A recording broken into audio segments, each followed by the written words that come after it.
आज की डरावनी कहानी है रोहित की। रोहित एक सिंपल मिडिल क्लास लड़का था जो इंडिया से ऑस्ट्रेलिया शिफ्ट हुआ था नौकरी के लिए। अब वो काफी दिनों से ऑस्ट्रेलिया में काम कर रहा था, लेकिन काम के प्रेशर के चलते उसने सोचा एक छोटी सी ट्रिप मार ली जाए। उसे घूमने का बड़ा शौक था, पहाड़, जंगल, नदी, लेकिन वो ये सब कुछ देख चुका था ऑलरेडी। इसीलिए वो अब कुछ अलग ट्राई करना चाहता था। कोई ऐसी जगह जिसका कोई राज हो, कोई ऐसी जगह जहाँ पर लोग जाने से डरते हो। तभी वो इंटरनेट पे सर्च करने लगता है ऐसी जगहों के बारे में, और उसके स्क्रीन पर एक जगह आती है जिसका नाम था ऑस्ट्रेलिया का मोंटे क्रिस्टो। अगर आपको नहीं पता तो मैं बता दूं कि ये ऑस्ट्रेलिया का one of the most haunted घर है, यानी ऑस्ट्रेलिया के सबसे डरावने घरों में से एक। सिंपल कहें तो ये एक हवेली है जिसकी एक डरावनी कहानी है। अब रोहित इस हवेली के बारे में और ज्यादा जानने के लिए इसकी स्टोरी को पढ़ने लगता है। दरअसल ये कहानी है 1885 के जमाने की, जहाँ क्रिस्टोफर नाम के एक अमीर इंसान ने अपनी बीवी एलिजाबेथ के लिए एक भव्य महल बनवाया था। अब क्रिस्टोफर की जो बीवी थी एलिजाबेथ, वो काफी खड़ूस तो थी, लेकिन उसी के साथ साथ वो भक्ति में बहुत ज्यादा मानती थी। वो इतने अमीर थे तो उन्होंने घर में भी बहुत सारे नौकर रखे हुए थे। इसमें से एक लड़की भी थी जिसका नाम था मरिया, जो कि बहुत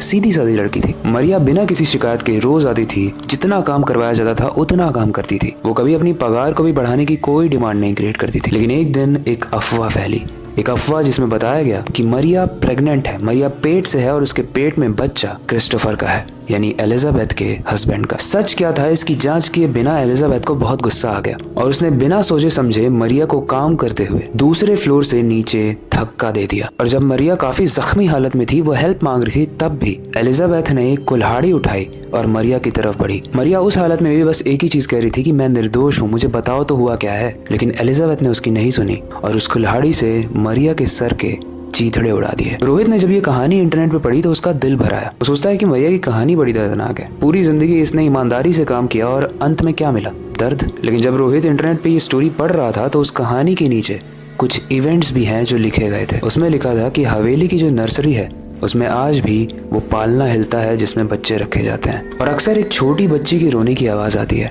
और मरिया शरीर से तो मर चुकी है, लेकिन वो आज भी वहां पे मौजूद है। लेकिन हमारी कहानी का रोहित काफी डिफरेंट था।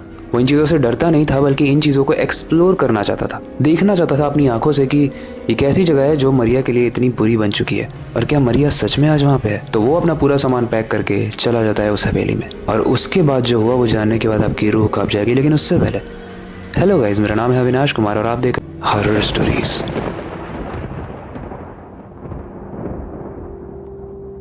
जब रोहित उस हवेली की तरफ जाता है तो उस हवेली में अंदर जाने से पहले उसे एक कपल दिखाई देते हैं, एक ओल्ड कपल। बेसिकली वो बुढ़ा और बुढ़िया उस घर की देखभाल करते थे। वो दिखने में तो काफी डरावने लग रहे थे, लेकिन वो रोहित से एक बात कहते हैं। वो कहते हैं कि तुम्हें अंदर जाना है तो बेशक जाओ, लेकिन तुम्हारी मौत तुम्हारा वेट कर रही है हर एक लॉक्ड रूम में।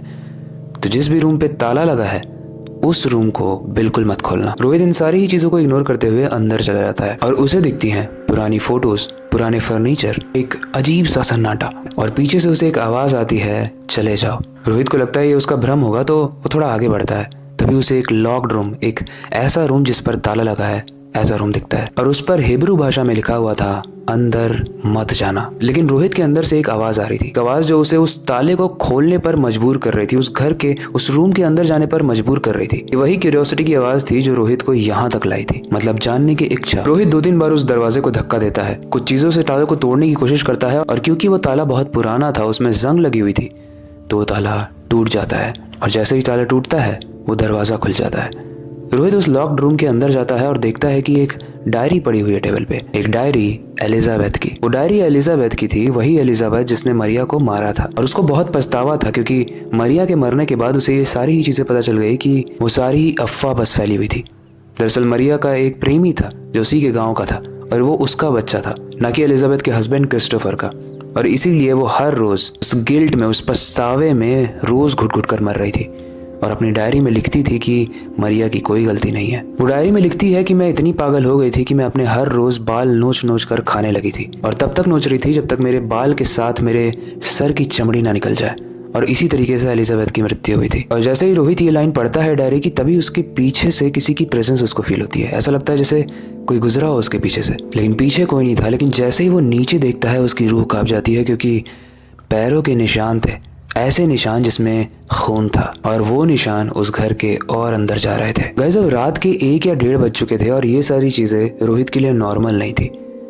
वो समझ रहा था कि वो जिस घर में आया है उसकी कहानियाँ इंटरनेट पे ऐसे ही अवेलेबल नहीं है।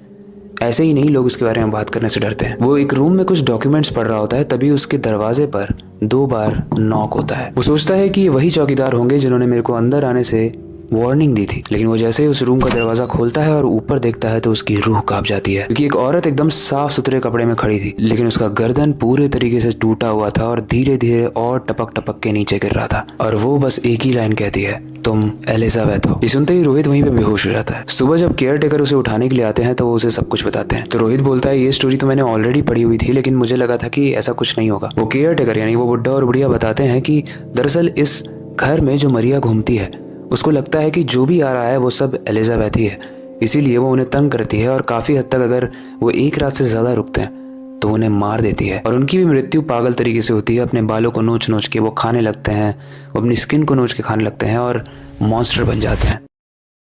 एंड गाइज, ये स्टोरी इंटरनेट पे अवेलेबल है, तो आप जाकर देख सकते हो। इनकेस अगर आपको इसके बारे में ज़्यादा पढ़ना है तो इसका नाम है मोंटे क्रिस्टो होमस्टेड। ये ऑस्ट्रेलिया की एक ऐसी जगह है जिसके बारे में लोग ज़्यादा बात नहीं करते हैं, लेकिन वीडियो के कंक्लूजन में मैं कुछ पॉइंट्स ऐड करना चाहूँगा। देखो गाइज, आप भी काफ़ी सारी अंधेरी जगहों से गुजरे होंगे, और अंधेरी जगहों से जब भी हम गुजरते हैं तो कुछ इको आती है, जैसे गूंजने वाली नॉइसेस, जो हमारे ब्रेन को काफ़ी हद तक कंफ्यूज कर सकती है। और इन्हीं नॉइसेस को रिकॉग्नाइज करने के लिए, यानी हमारे दिमाग में जिस तरीके की आवाज़ें उपलब्ध है उससे मैच करने के लिए हमारा दिमाग कई बार इमेजिनरी सिचुएशन भी क्रिएट कर सकता है। जैसे किसी के चलने की आवाज़ अगर नहीं भी आ रही है और आप एकदम घुप अंधेरे में हो, तो आपका दिमाग हो सकता है उस आवाज़ को मैच करने के लिए आपको ऐसा फील कर रहा है कि वो आवाज़ किसी के चलने की है, और इसको साइंटिफिक टर्म में पैराडोलिया कहते हैं। और एक और चीज़ है, जब आप ऐसी सिचुएशन में होते हो जहाँ पर आप ऑलरेडी पढ़ के गए हो, तो आपका दिमाग आपके साथ और ज़्यादा खेलता है, उसका फाइट और फ्लाइट हार्मोन एक्टिवेट हो जाता है। तो जो छोटी छोटी चीज़ें हैं उससे भी वो आपको सतर्क करता है, जिससे आप एंशियस हो जाते हो, आप परेशान हो जाते हो और आपको ऐसा लगता है कि